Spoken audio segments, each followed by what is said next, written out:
ខ្ញុំចង់តែជាដល់ព្រំលីខិតដែលបានកុំហាត់មានស្នាខ្ញុំហើយសាងសិលទានប្រាថ្នាសុខុមមកឆក់ស្នេហ៍ខ្ញុំឲ្យរៀប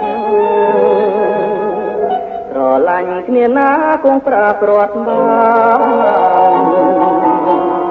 មិនដែលនឹកស្មានថាវិនិច្ឆ័យតែជាស្វាភាពរៀបចំបញ្ជាឲ្យយើងរៀងទាំងឡាយសំណាចំអងព្រំលីខិតឆាពីតោហើយឲ្យខ្ញុំញញឹមជីវិតនឹងក្រជ្រាបណាស់គ្លៀតពុំសង្ឃឹមព្រះស្មីប្រព្រឹមទៅហើយត្រណតែធ្លាប់ធ្នមថាជាកាយអូនអើយបងអើយនាងគេងកាយទៅលើ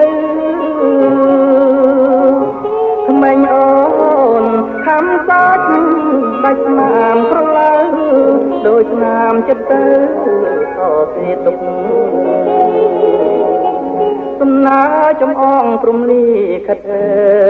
យឆាពីបតបហើយឲ្យខ្ញុំញញឹមជីវិតក្រជ្រាបណាស់ឃ្លាតពុំសង្ឃឹមព្រះស្មីប្រព្រឹមទៅហើយក្រណតែធ្លាប់ធ្នមថាជាកាយ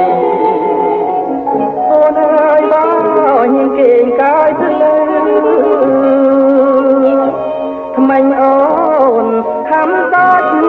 ដាច់ស្នាមក្រឡៅដោយស្នាមចិត្តទៅសរសេរទុក